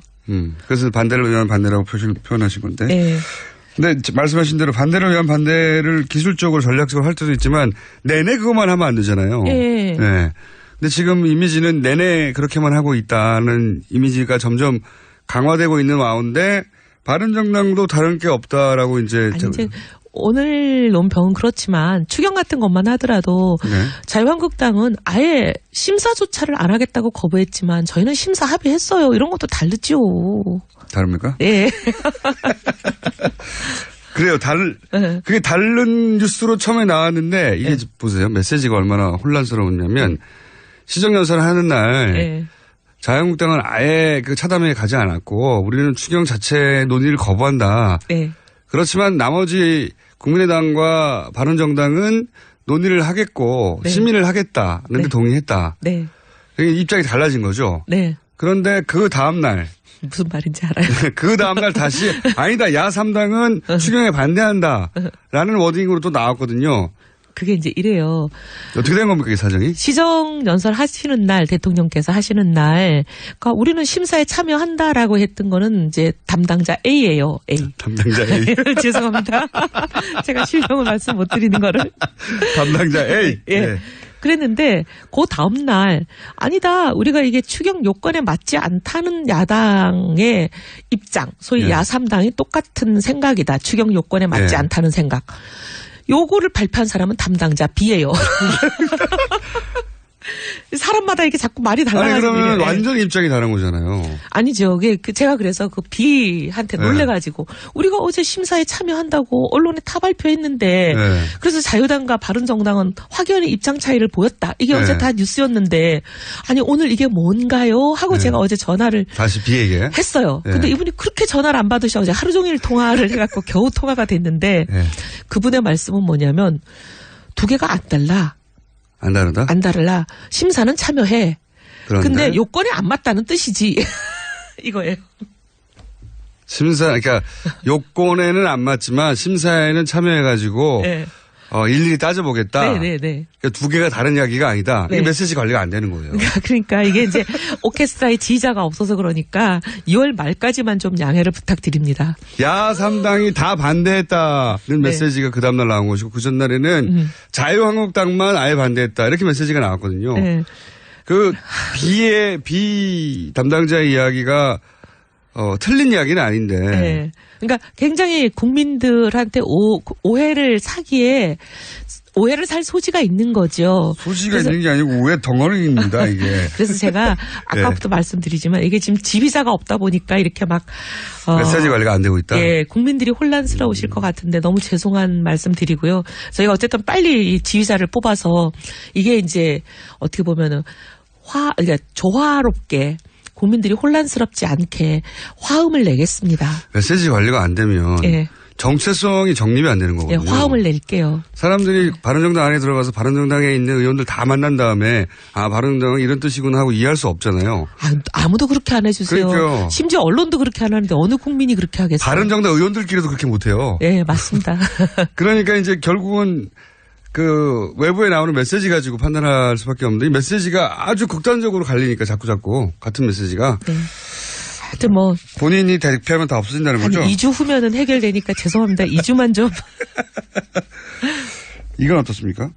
김희수 헌법재판소장 후보자는 표결에 가면 상당히 지금 불리한 상황입니다. 불리한 것 같아요. 굉장히 그죠? 김희수 헌재 소장에 대해서는 저희 당내에서도 제가 긍정적으로 얘기하는 사람은 아직 못 봤어요. 그래요. 네. 예, 물론 제가 모든 사람하고 다 얘기를 해본 건 아닌데. 더군다나 지금 만약에 김상조, 강경화 이런 인사들이 만약에 채택이 된다면 임명이 된다면 네. 뭐 청와대에서 임명 강행하는 게 분명한 것 같고요. 네, 그런 네. 경우에는 이제 야당은 강력하게 반대해왔기 때문에 뭘 반대했던 거에 표시를 해야 되는데 의사 표시를 분명할 수 있는 게 표결밖에 없으니까 이제는. 그러기도 하고 또 이제 김이수 헌재 소장 후보자에 대해서는 처음부터 이분은 도저히 안 되겠다고 생각하는 많은 사람들이 있더라고요. 네, 보수 진영에는 있을 수 있죠. 예. 거기다가 이분이 이제 좀 약간 입장이 오락가락한 것도 점수를 많이 잃으신 것 같아요. 예를 들면 시민군 그 운전하신 분한테 사형 선고를 내렸던 거하고 또 통진당을 해산하는데 반대하는 거하고 뭔가 이렇게 자꾸 오락가락하니까 이분은 뭐 하시는 분인가 이런 사람들이 많아요. 저는 보수 정치의 관점에서는 반대할 수 있다고 모르는데 네. 여하간 이분이 어쨌든 제가 보면 국민의당이 이제 민주당과 뜻을 같이 했으면 통과될 법한 인사인데 이거 하여튼 우려되는 상황이죠 지금 현재. 그러니까 예를 들면 이분 이런 약간지 이념적인 편향이 있다 하더라도 다양성을 위해서 헌재 재판관 중에 한 사람으로 있는 건 괜찮은데 소장까지는 너무하지 않냐. 감사합니다. 탄핵 반대 집회를 주도했던 태극기와 십자가의 동맹을 보면서 자괴감을 느끼는 기독교인들에게 기독교는 민주주의를 싫어하는지 아예 관심이 없는지 아니면 기독교도 민주주의를 지지하는지 답답하고 궁금한 시민들에게 호모 요쿠스의 저자 이병주 변호사가 시원한 질문과 명쾌한 답변을 제시합니다. 박근혜 사태와 기독교의 문제, 기독교인들에게 민주주의는 무엇인가? 도서출판 대장간. 김치는 맛있어야 한다. 아주 화끈하게 100% 국내산으로 신흥년 전통으로 햇섭 인증으로 화끈하게 맛있다. 화끈하게 통한다. 화통김치. 배추김치, 알짜김치, 총각김치, 깻잎김치, 깍두기도 화통. 검색창에 화통김치. 아우 맛있어. 소설가 황석영입니다. 6월 항쟁 30년이 되는 6월 10일 저 황석영이 마침내 출감합니다. 시간의 감옥, 언어의 감옥, 분단된 한반도라는 감옥에서 저는 언제나 자유를 갈망해왔습니다. 금기의 억압이 있다면 작가는 그것을 깨트리고 확인해야만 합니다. 역사를 바꿔낸 위대한 시민들께 제 이야기를 바칩니다. 황석영 자전 수인 문학동네. 새벽 2시에 깨어났나. 딱히 고민이 있어서 그런 건 아니다. 새벽 5시에 일어났나. 새벽 6. 아우, 이 인간이 잠도 못 자게 화장실을 들락거려. 남성 활력과 전립선 건강. 하루 한 알로도 충분합니다. 소팔메토, 옥타코사놀, 아연, 비타민 A, D, E까지 하루 영양 기준치 100%를 꽉 채운 메가셀 남자의 활력. 지금 바로 인터넷 검색창에 메가셀 남자의 활력을 검색해보세요.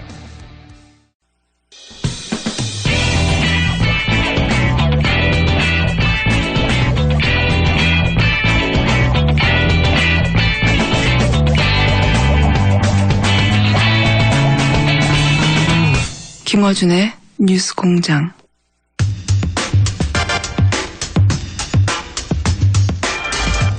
자, 중망왕.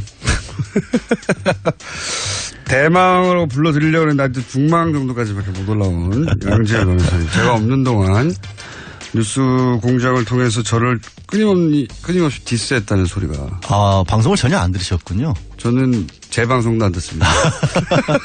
그런 사실이 없습니다. 예. 아니 뭐 휴가 가서 고기가 부족하셨어요? 왜 오자마자 저를 씹고 그러세요? 고기는 많이 먹었는데 네. 얼핏 여기 나오는 게스트들이 뭔가 하는 말이 양중마왕이 저를 어떻게든 디스해가지고 본인이 이 자리를 독차지하려고 했던 그런 음모가 있었다고. 저는 사심이 없는 사람입니다. 어딜 봐서 그렇게 생겼어요. 뭐라고 디스했어요? 아니요. 자백해 보세요. 그런 사실이 없어요. 이 코너를 확 없애버리려고 하다가 네. 한 번 정도 더 해보려고 해요, 지금. 고기 사드릴까요? 자, 오늘 아이템은 재판 이야기. 네. 예, 사실 재판을 통해서 새로운 뉴스들 계속 쏟아져 나오는데 그렇죠.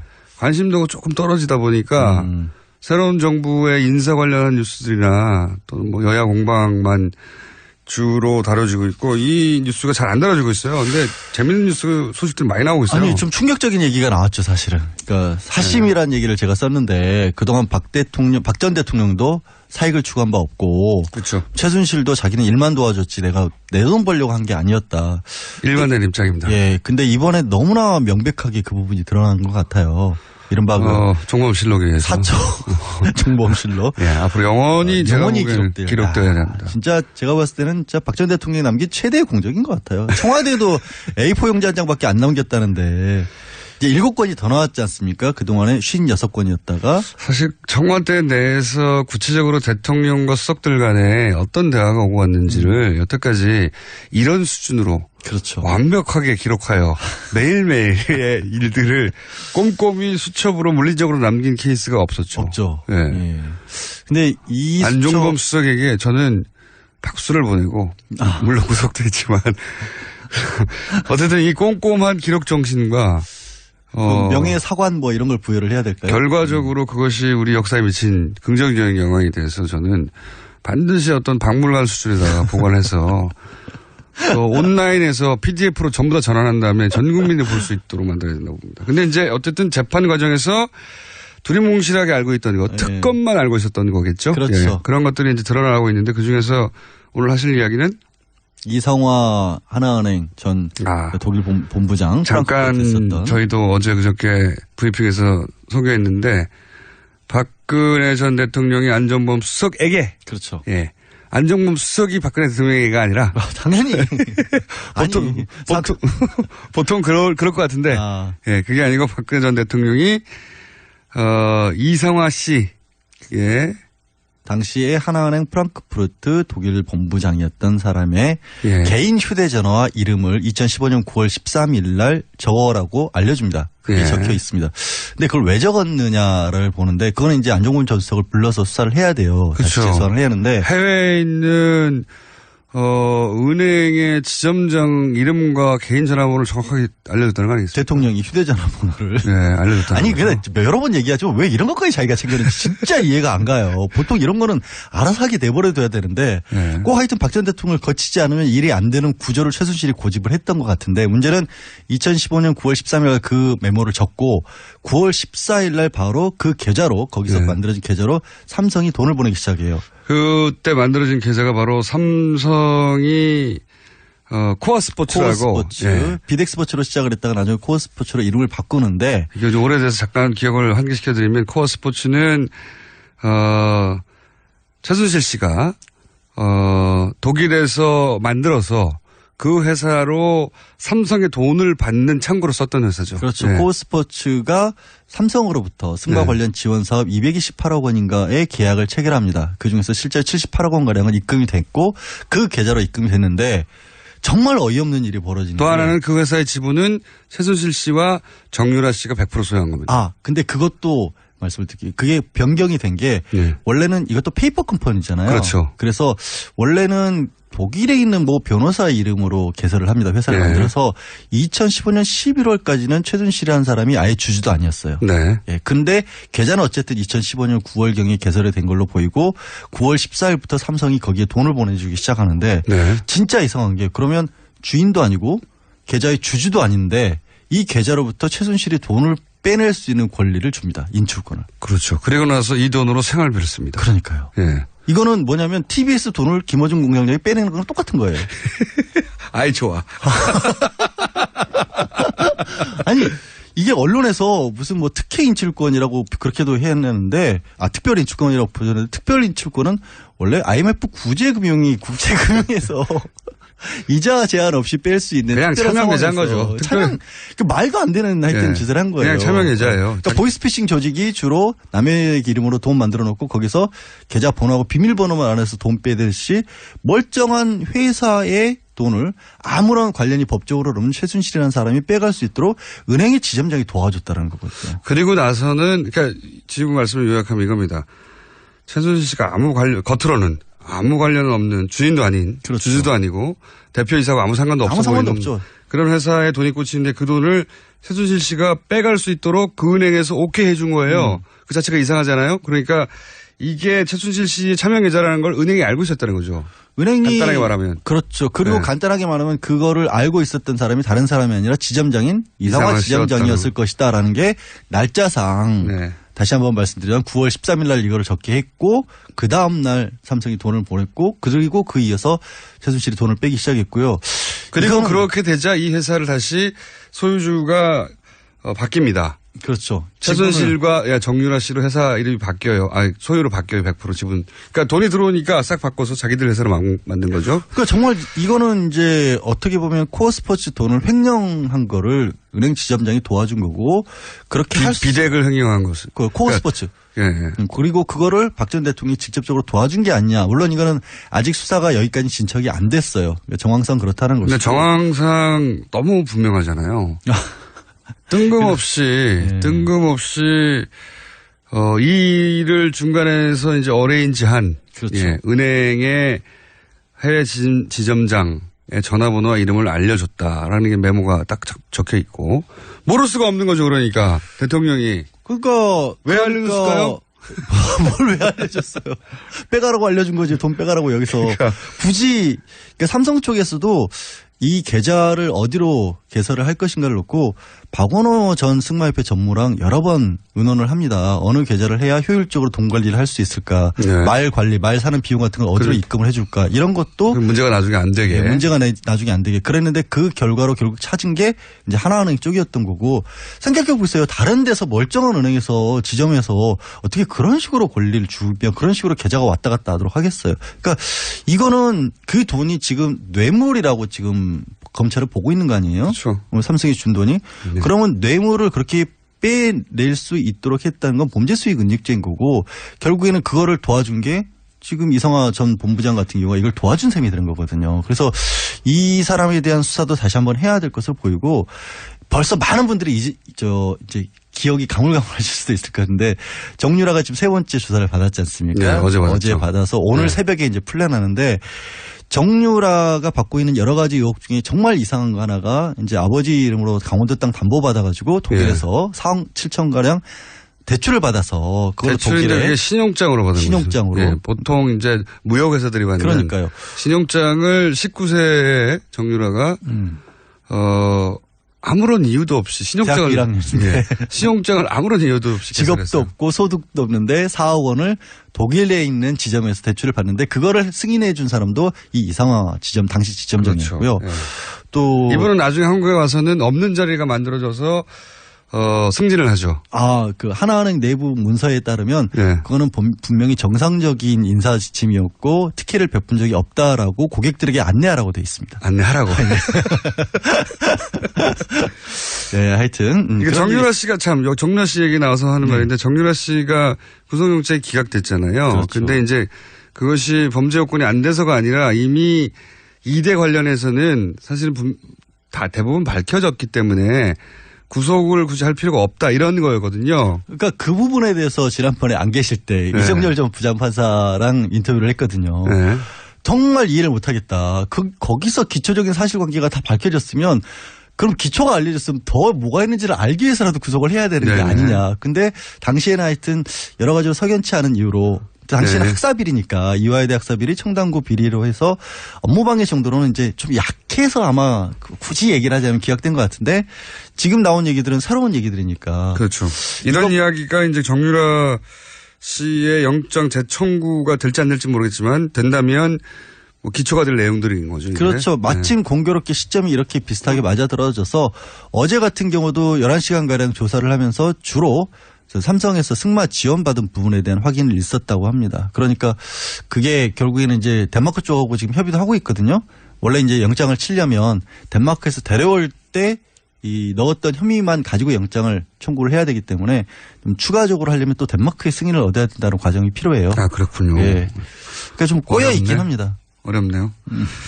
어쨌든 지금 정유라 씨는 엄마가 다 했다죠. 한마디로 하면. 어머니가 다 했고 예. 모른다라는. 본인은 모른다는 게 일관된 답변이고 지금도 그렇게 주장하고 있겠죠. 근데 그 부분이 저 도저히 이제 받아들일 수 없는 게 많은 게 또 한 사람의 증인이 나왔었죠. 박재영 승마협회 감독이었고 정유라 씨의 감독을 했고 본인도 승마 대표 선수 출신이고 이 사람이 삼성의 지원 사업이 있다라는 얘기를 듣고 또 승마협회와도 관련해서 직접 정유라 씨와 함께 승마 일을 하려고 그 덴마크로 갑니다. 독일로 갔는데 가서 보니까 뭐 정유라 말고는 다른 사람에 대한 지원이 전혀 준비가 안 돼 있었고 심지어 자라고 내준 방에서 개 냄새가 너무 많이 나가지고 잠 너무 못 자서. 개 냄새요? 네. 창가에 붙어서 잠을 잘 정도였다. 그거 뭐 개를 사랑했다는 거 아닙니까? 아니 그 개 자던 방을 내줬다는 거잖아요. 그러면 방이 없었나 보죠.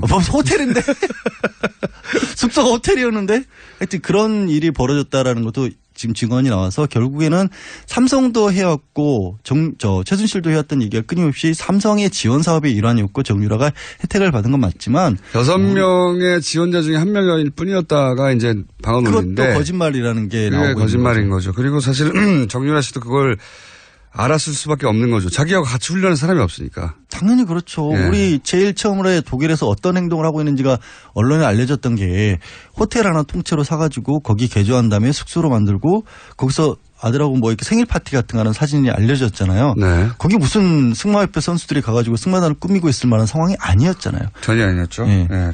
근데 어디까지 정유라 씨의 책임을 묻고 어떤 이후로 구속 영장을 재청구할지는 모르겠는데 검찰 입장에는 정유라 씨를 이제 구속을 시키고 요 기간 동안 그리고 그를 통해서 최순실 씨가 전혀 인정하지 않고 있는 혐의들 중에 일부를 자백받거나 뭐 그럴 수 있지 않을까라고 생각하는 것 같은데 가장 큰 게 이제 심리적 압박이라는 부분을 기대를 많이 했던 것 같은데 그거는 검찰도 요즘 좀 고민일 것 같아요. 왜냐하면 상당 시간 이미 구속기간이 도가 실렀고 초기에 수사가 시작될 때만 해도 그렇게 딸을 데려와서 구속되는 모습까지 보게 될 경우에는 좀 무너지지 않을까.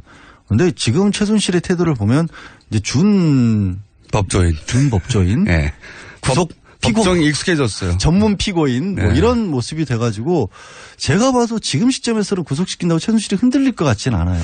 그것도 모르는 일입니다. 근데 논리를 만들어내고 있는 게 너무나 황당하고 이게 뭐가 있냐면 구속돼 있는 사람들이 오래 갇혀 있고 물론 이제 최순실 같은 경우는 워낙 날마다 거의 재판을 받기 때문에 생각할 시간이 좀 부족하긴 하지만 그래도 그렇게 있다 보면 머릿속에 자기 논리를 만들어내거든요. 그러니까 기억조차도 왜곡을 시켜요. 그러니까 자기가 잘못한 것을 인정을 안 하려다 보니까 자기 편한 기억들을 하는데 이게 삼성 얘기를 하고 있었죠. 이런 얘기까지도 법정에서 한 겁니다. 아, 정유라가 정말 잘하고 있는 선수였는데 괜히 삼성이 끼어들어서 애를 망쳐놨다. 이게 무슨 얘기인지를 모르겠는데 삼성이 끼어들어가지고 아무 말이나 막 하는 거군요. 자기한테 유리한. 아니, 그러니까 이런 것 같아. 뭐 애 버릇 나빠지게 만들었다. 괜히 비싼 말 사줘가지고 이런 얘기 같아요. 네. 그렇지 않고는 지금 납득할 수 없는 얘기들이. 정신세계가 저는 굉장히 부럽습니다. 세상을 모두 다 자기 중심으로 완벽히 해석할 수 있잖아요. 그리고 그 상태에서 편안하게 살아가고. 마음 편안하게. 요즘은 몸이 아프대요. 근데 그래서 이제 너무 아프실 예정인 거죠. 아니 이미 시작을 했어요. 자, 그런데 제 생각에는 이런 것들 새로 나오는 수첩에서의 정황들이나 또 오늘 그런 것도 나왔잖아요. 대통령 수첩에서 KT 네. 플레이그라운드 회사의 광고 몰아주기에 대해서 인지하고 있었고 광고를 주는 것을 알고 있었다고 하는 단서가 되는 문장들이 나왔잖아요. 네. 박근혜 전 대통령이 자기는 그냥 훌륭한 광고인들을 소개했을 뿐. 민원이었고. 네, 민원이었고, 광고 몰아주기든지 뭐 이거 관련된 건 전혀 모른다고 그랬는데 광고 몰아주기에 대해서 직접적으로 지시를 했죠. 언급된 문장이 나왔단 말이죠. 네. 아예 수첩. 그러니까 이전까지는 안정범 수석의 말이었다면 그 말을 뒷받침할 추가적인 이제 물증이 나오고 있는 중이잖아요. 근데 이렇게 추가적인 이제 수첩을 통한 정황이나 물증이 나오면 새로운 기소나 추가 기소나 충분히 가능하다라고 지금. 그러면은 이게 이제 연장되는 거잖아요. 네. 구속영장 만료 시점을 두고 박 전 대통령이 굉장히 다투고 있으니까. 네, 지금 어떻게든 그 만료 기간까지 버틴 다음에 출퇴근 재판을 받겠다는 게 그쪽 전략인 것 같은데 그 전략대로 안 될 수도 있다는 얘기를 제가 좀. 그럴 가능성을 조심스럽게. 왜냐하면 지금 너무 여러 가지가 얘기가 나와서 아까 이제 최순실 씨만 아프다고 한 게 아니라 박 전 대통령도 몸이 슬슬 아프기 시작하고 있고요. 네, 아프실 예정이죠. 네, 그리고 다들. 증인을 400명이 넘게 꼭 불러야 되겠다라는 거예요. 말도 안 되는 거고. 공소장에 이름이 들어가 있는 사람은 다 불러서 얘기를 들어가 있다는 거고. 법정에서 증인을 불러서 한번 신문을 해본 사람은 압니다. 이게 얼마나 말이 안 되는 건지. 정말 고통스럽죠. 네, 에너지가 엄청나게 소모되는 아니 아플 거예요. 아플 예정이 아니라 아플 수밖에 없어요. 그렇게 하면 실제로.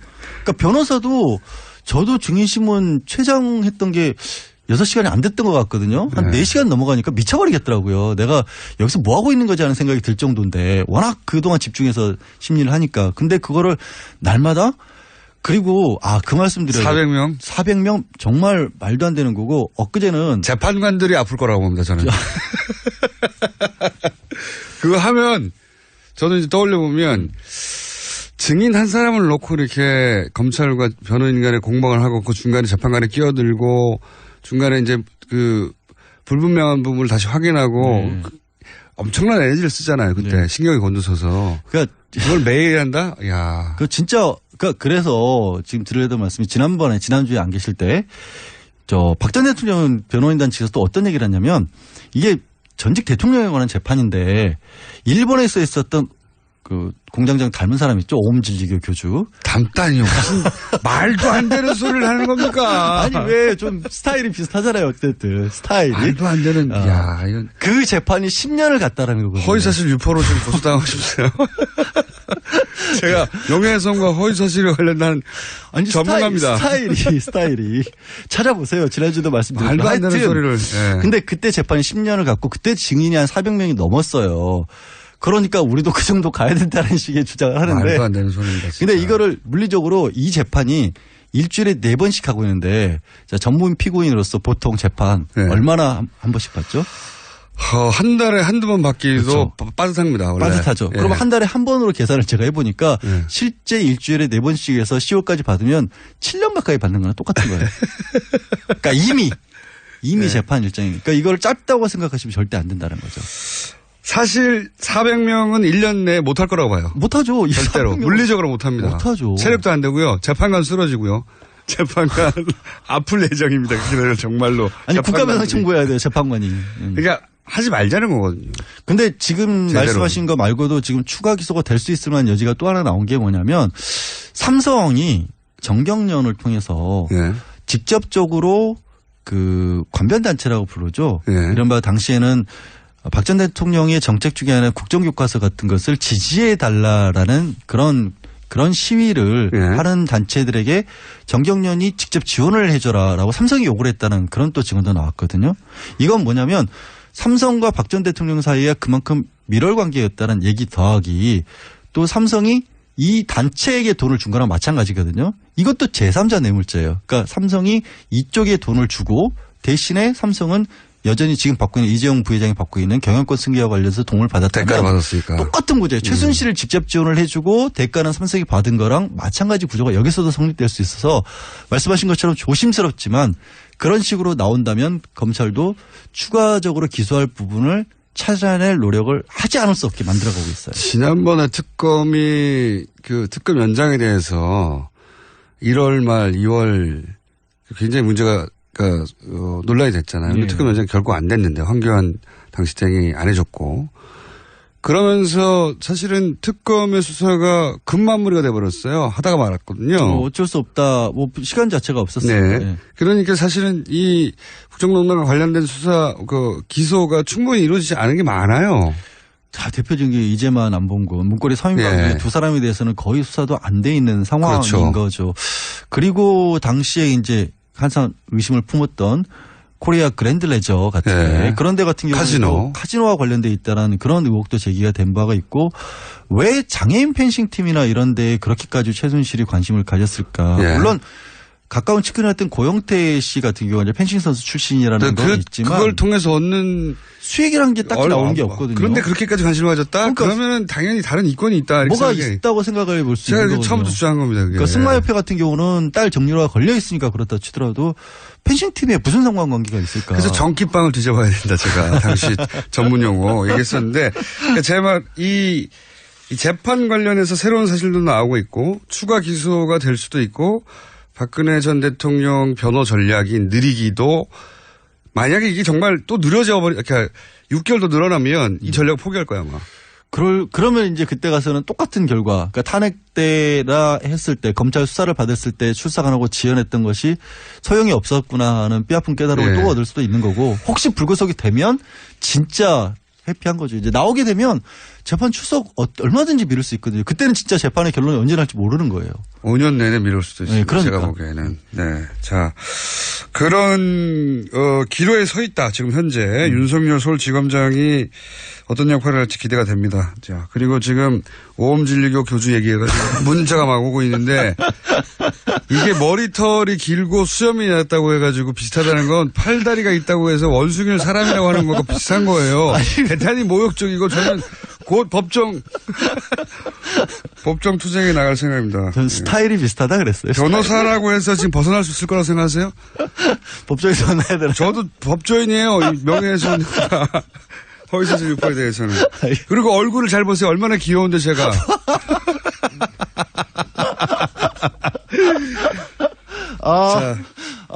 예. 중마왕 여기서 소망으로 지금 뭐 저 강등돼도 할 말 다 했으니까 해피해요. 강등시킨 상태로 오늘 끝내겠습니다. 소마왕 양질 변호사였습니다. 감사합니다. 네, 고맙습니다. 또 떨어졌어. 너 또 입사 시험 봤어? 아니, 차량용 핸드폰 거치대 말이야. 여러 개 사봤는데 실패의 연속이야. 떨어지고 시야 가리고 운전석에서도 멀고 뭐 좋은 거 없을까? 싼 것만 찾으니까 그렇지. 제대로 된 거 하나 사서 편리하게 쓰는 게 더 낫지. 그런 게 있어? 그럼 있지. 1, 2, 3 할 때 2. 힘 세다 할 때 힘. 2, 힘. 2 힘? 2배로 힘이 세다는 건가? 네이버 검색창에 2 힘을 검색해보세요. 우리 주변에는 많은 슈퍼맨이 있습니다. 바로 공익 제보자입니다. 하지만 그들에게 세상은 따뜻하지 않았습니다. 조직을 저버린 배신자로 대했죠. 고맙다는 응원 한마디 듣지 못하고 어려움을 감내하고 있는 슈퍼맨들에게 이제 우리가 감사를 전해야 할 때입니다. 시민사회 지지 캠페인 어쩌다 슈퍼맨에 기부해주세요. 아름다운 재단.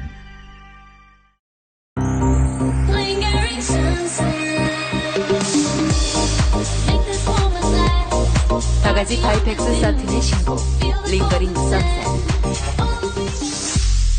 DJ Korea Records. 안녕하세요. 윤상입니다. 제가 사랑하는 피아니스트 김광민 씨가 6월 24일, 25일 LG 아트센터에서 단독 공연을 엽니다. 따뜻한 체온을 담아 선사하는 특별한 무대에 여러분들을 초대합니다.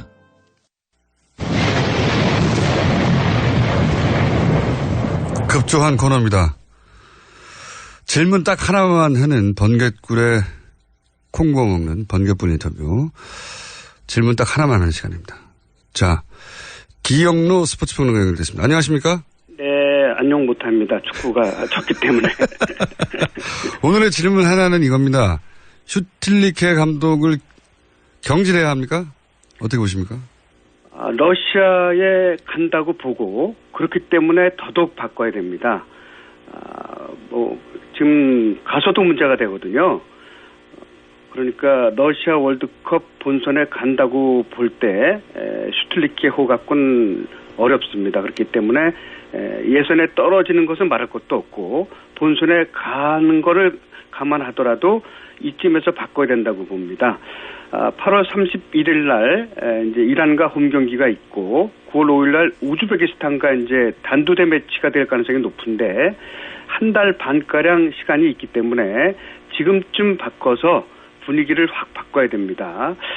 지금 우리가 오늘 경기 한 것도 호르헤 포사타 감독, 이 사람이 우루과이 출신이거든요. 예. 이 카타르 감독과 우리나라 슈틸리케 감독 두 사람도 모두 카타르에서 감독상을 했기 때문에 잘 알고 있는 감독들인데 이 슈틸리케 감독이 포사타 감독한테 작전에서 밀렸다고 봐야 되거든요. 왜냐하면 포사타 감독이 그 3백을 들고 나올 거를 전혀 예상하지 못했고 그리고 소리아 선수가 빠졌는데도 불구하고 아주 활발한 공격을 펼친 것은 3백을 바탕으로 한 좌우 윙백에 선수들이 활발하게 한국의 수비 진영을 헤집고 다녔기 때문이거든요. 이런 것들을 슈틸리케 감독이 예상하지 못했고 그대로 포스타 감독이 예상했던 대로 그러니까 이제 이렇게 보면 됩니다. 우리가 이라크와 0대0으로 비겼을 때 공개를 했거든요. 그걸 갖다 포스타 감독이 직접 보고서 전술을 바꿨고 또 카타르도 북한과 2대로 비겼거든요. 평가전 때 이건 비공개로 했어요. 우리나라라든지 슈틸리케 감독이 대비를 할까봐 이 준비 자세도부터 그리고 경기장도 우리는 거기 가서 자신빈 하마드 스타디움이 에어컨 경기장인지 모르고 갔던 거거든요. 그래서 더위에 적응 훈련을 했던 건데 이 에어컨 경기장 하면 25, 6도밖에 안 돼요. 그래서 선수들이 더위 적응 훈련을 할 필요가 없었는데도 불구하고 또 했었고 또거나 이 지금 현재 카타르 교통편이 좋지 않잖아요. 주변 국가들이 봉쇄하고 있어서 황금편이라 봉쇄하고 있기 때문에 그래서 이제 이 이라크와 평가전을 치르고 나서 이동하느라 또 여러 가지 3, 4일 정도 허송세월 한 것도 대한축구협회가 이것도 전략을 잘못 짠 거다 이렇게 보고 있는데 결과적으로 말씀드려서 슈틸리케 감독이 모든 것을 감안하고 이렇게 작전을 하고 선수 선발을 하고 3명을 교체하고 수시로 또 임경변식으로 전술을 변화를 시켜야 되는데 여기서 이제 포스타 감독한테 밀렸던 겁니다. 우리 축구가 감독 저희가 잠시만요. 네. 번개불 인터뷰를 가지고 질문 하나를 하고 짧게 드리려고 했는데 질문 한 5개 정도 한 답변을 계속 하셔가지고 길이를 1분 내에 끝내주십시오. 예. 교체해야 한다. 경질을 해야 한다. 예. 여보세요? 감독 역할이 중요하다는 것은 2014 브라질 월드컵 때도 입증이 됐었어요. 그때 알제리한테 우리가 이길 줄 알았는데 2대4로 패하지 않았습니까? 네네. 그때 지금 일본 감독인 하릴 호치치 감독이 맡고 있었거든요. 그렇죠. 예, 그때 공격 선수를 5-6명 투입해서 홍명보 감독의 혼쭐을 내지 않았습니까? 네. 이게 이제 감독 역할이거든요. 예. 그러니까 지금 슈틸리케 감독이 8번 경기를 우리 치르지 않았습니까? 예선 때 한 번도 만족한 경기 내용이 없었어요. 물론 4승 1무 3패로 4번을 이기긴 했습니다만 이기는 경기도 그렇고 뭐 원정 경기는 한 번도 못 이겼는데 8번 경기 가운데 우리 축구 팬들이 이건 잘했다. 정말 한국이 아시아 최강답다. 그런 경기 내용이 없었거든요.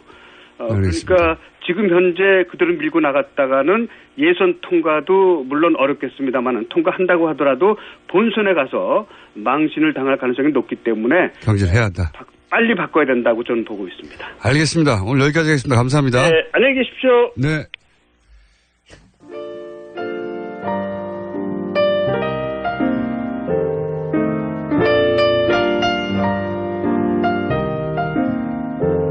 네, 저희가 번개불 인터뷰라고 아심차게 한번 준비해봤는데 질문 하나 하고 답 하나 딱 받고 끝내버리려고. 질문은 10초 만에 끝냈는데 답이 6분이 걸려가지고 번개불이 안 됐어요. 네, 장마가 이어진 요 컨셉으로 저희가 돌발적인 인터뷰 했을 때 그때 질문 하나 하고 끝나는 컨셉 좀 살려보겠습니다. 불친절한 AS 오홈 질리고 문자가 많네요. 예. 말씀드렸지 않습니까? 머리 길고 수염 났다고 이렇게 비교하시면 안 된다고. 자, 근데 사실 일본 사람들한테도 이 얘기 들은 적이 있습니다, 제가. 예, 화를 냈어요, 그때도. 예. 그리고 TBS 애플리케이션에서 공장장 사진을 보고 6살 난 저희 아이가 웃으며 좋아하네요. 아이들이 공장장을 좋아해요. 짐승인 줄 알아서 그렇습니다.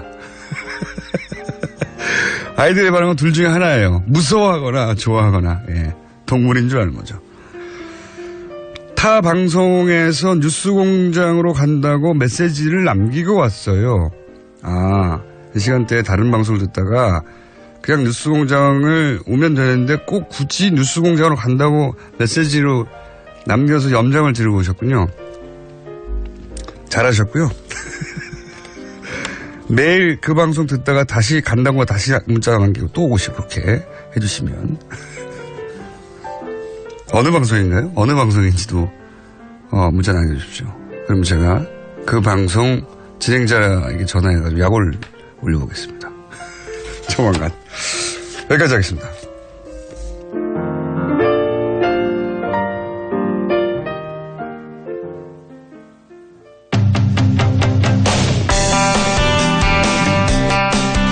문재인 대통령이 김상조 위원장을 임명했고요.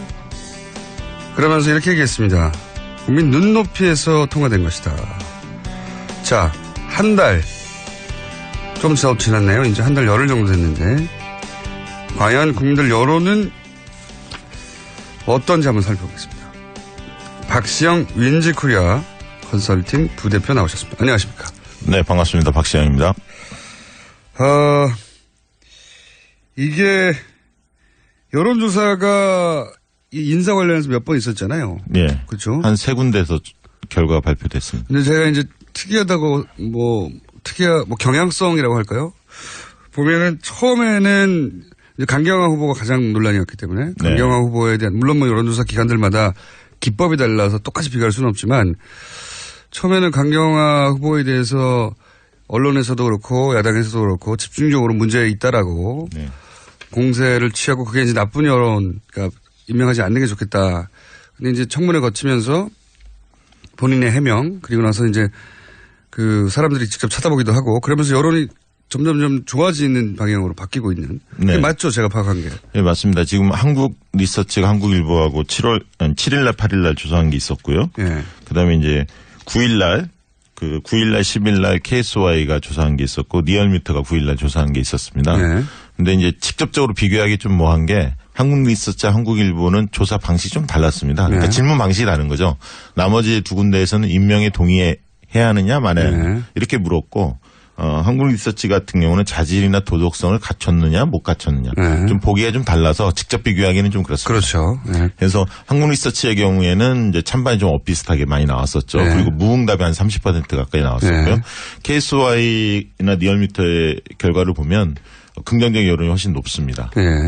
경향성은 시간이 지나면서 참 큰 문제가 있는 줄 알았는데 문제가 없는 것은 아니나 뭐 이 정도면 그 후보로 임명해도 큰 문제, 그러니까 임명을 해도 그렇게까지 결정적이지는 않은 거 아니냐 이렇게 여론이 바뀌어가는 과정이었던 것 같아요. 네. 특히 이제 김상조 후보의 경우는 뭐 여론이 그닥 나쁘지가 않았습니다. 계속 우호적이었다 더 좋아졌죠. 청문회를 거치면서 네. 많은 의혹들 신상 털기식 의혹 제기가 많았지 않습니까? 청문회에서 그것들이 많은 부분 해소가 됐고 또 능력과 자질에 대해서 잘 검증이 됐다라는 검증이 된 것을 보여줬죠. 준비된 후보라는 걸 보여줬기 때문에 워낙 대응을 잘했어요. 예, 워낙 대응을 잘했죠. 그래서 김상조 후보의 경우는 상당히 찬성률이 높고요. 다만 이제 강경화 후보의 경우에는 청문회에서 본인이 가지고 있는 걸 다 보여주진 못했죠. 예, 그러다 보니까 논란이 계속 좀 지속이 됐는데 위안부 할머니들, 피해자 할머니들의 지지선언 그리고 전직 외교부 장관들의 지지선언 이런 것들이 좀 잇따라오면서 외교부 노조 지지선언. 예, 그리고 실질적으로 굉장히 파격적 인사 아닙니까? 예, 이런 그런 상징성도 있고 무엇보다 이렇게 후보들이 대응한 것도 있고요. 두 번째는 야당의 책임도 큽니다. 그래요. 야당에서 반대를 위한 반대한다. 이런 어떤 인식들이 강하기 때문에 야당의 짜증난 거죠. 전략적 전술적 실패예요. 그렇죠. 뭐 이번에도 저는 이제 자유한국당이 혹은 바른정당이 뭐 꼭 그 당의 공식 입장이어서 그런지 모르겠는데 어쨌든 현재 언론을 통해서 드러난 반대의 어떤 명분, 워딩이 독재 이런 거 등장하잖아요. 네, 그렇죠. 이게 공감대를 얻어낼 수가 없거든요. 네, 그리고 지금 잘 아시겠지만 인수위 없는 상황에서 한 달을 막 지났는데 허니문 기간이고 대통령 지도 역대 최고치를 기록하고 있습니다. 이런 세 가지 요소가 있는 거죠. 대통령에 대한 전폭적 지지 흐름, 야당에 대한 태도에 대한 못마땅함, 그리고 후보자가 청문회에서 보여준 어떤 모습들, 그리고 그 뒤에 지지선언이 잇따른 어떤 이런 것들이 맞물리면서 지금 긍정적인 여론이 상당히 높아지고 있습니다. 여론이 개선돼 있는 거죠. 그리고 또 한 가지는 이제 굉장히 과거와는 유권자 그 패턴이 그 행동 패턴이 달라진 것이 어떤 특정 정치 사안에 대해서 아무래도 이제 최근에 촛불을 겪고 그리고 본인들의 힘으로 직접 대통령을 탄핵하고 그리고 새로운 대통령을 탄생시키기까지 이 과정 전체를 본인들이 직접 매일매일 지켜봤잖아요. 네. 참여도 엄청나게 높아요. 그래서 청문회 영상을 당일날 바로 보지 못하더라도 나중에라도 찾아보는 사람들이 엄청나게 늘어났습니다. 그렇죠. 그러다 보니까 확인하는 거예요, 본인이 직접. 예전에는 언론에서 논란이 크게 됐다, 문제가 됐다고 하면 그렇게 받아들이고 끝났는데 지금은 직접 확인하거든요. 뭐 이 정도면 아니지 않아? 그러면서 여론이 개선되어 가는 부분도 좀 있습니다. 그렇죠. 이게 정치 효능감이라고 하는데요. 내가 참여했을 때 세상이 어떻게 바뀔 수 있다라는 그런 확신들이 굉장히 중요한데 그게 이제 촛불시에서 보여줬고요. 또 대통령 선거에서 그분들이 정권 교체를 바랬기 때문에 그것들을 확인하면서 지금 이제 정치에 대한 관심 같은 경우 굉장히 높아져 있습니다. 그렇죠. 내가 움직이면 실제 바뀔 수 있다는 증거를 최근 거의 7, 8개월간 연속으로 봤기 때문에 사람들이 예를 들어 시정연설의 동영상을 찾아본다는 건 과거에 상상할 수 없었어요. 그거 왜 봅니까? 뭐하러 봐요? 했겠거니 했지. 근데 지금은 그런 영상 계속 찾아보거든요. 그렇죠. 그러면서 이때 이 말은 내가 동의가 안 되네 혹은 이거는 굉장히 잘했네 이러면서 언론을 통해서 간접 정보를 얻는 게 아니라 다이렉트로 정보를 취득해가지고 자기가 평가를 내려요. 그렇죠. 그리고 그런 사람 숫자가 많습니다. 아주. 네. 그리고 특히 이제 거기에는 대통령이 5.18 메시지부터 시작해서 현충일 때 그 메시지도 굉장히 감동적이었고요. 그런 어떤 과정들을 겪으면서 놓치고 있으면 주변 사람들 이야기하다가 뒤처지는 느낌이 들기 때문에. 그러니까요. 예, 과거에 연애 정보 소비하듯이 네. 이 정치적 이슈들을 소비하기 시작한 유권자층이 엄청나게 많습니다. 이 변화된 환경을 미디어가 못 따라가고 있어요. 그렇죠. 네. 그래서 미디어들은 과거하고 비슷한 양상으로 보도를 하는데 성이 안 차는 거예요. 사람들이. 그래서 네. 요즘 미디어도 욕을 많이 먹고 있다. 예, 발언 조심해야 합니다. 체크해서. 예. 자, 전반적으로 그러면 한 달 취임부터 지금까지 한 달 한 열흘 가까이 지난 동안에 문재인 정부에 대한 지지율의 어떤 변화랄까요? 이건 어떻습니까? 국정 지지도는 크게 변화한 것 같지는 않아요. 네. 갤럽에서 조사가 뭐 84, 82 계속 그렇게 나오지 않습니까? 네.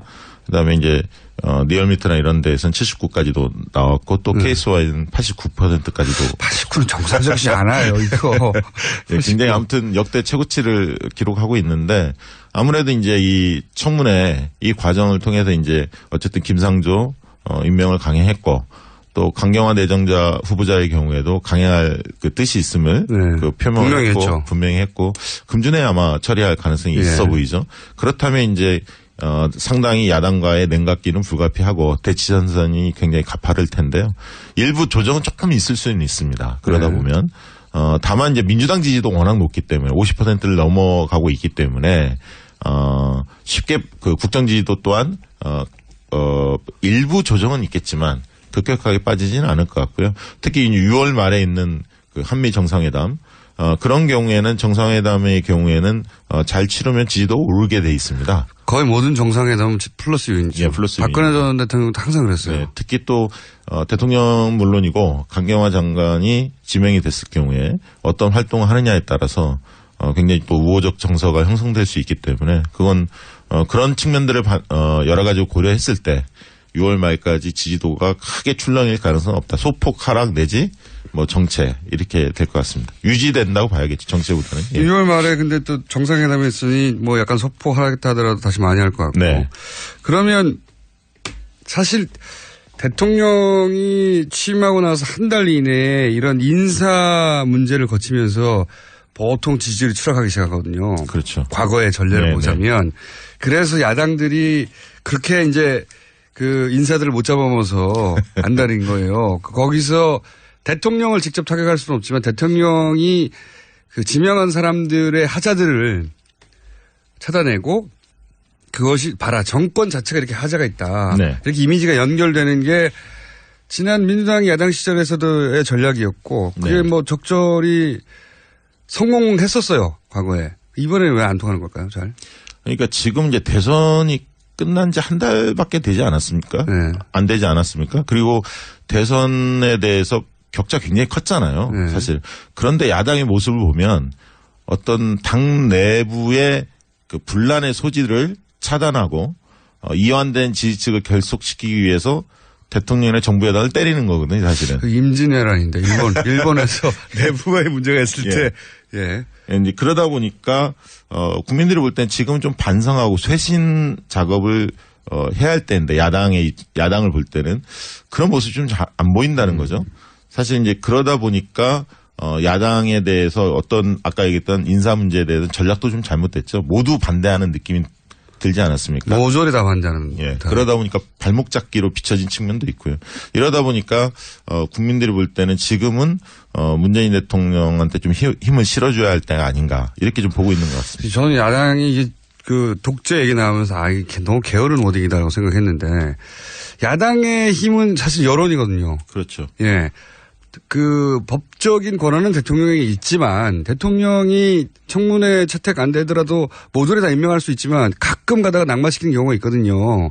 지금까지 한 두세 명 정도 된 것 같은데 제 기억에. 네. 청문회가 있은 이후로 청문회 보고서가 채택 안 됐는데도 대부분은 다 임명했고 낙마한 경우가 두세 번 정도 있는데 그때는 여론이에요. 여론의 힘. 그렇죠. 국민 여론이 반대를 하면 그렇죠. 대통령을 고집하기가 굉장히 곤혹스러운데. 왜냐하면 그 사람을 임명해버리면 그 사람은 임명되지만 본인의 지지율이 떨어지니까. 그렇죠.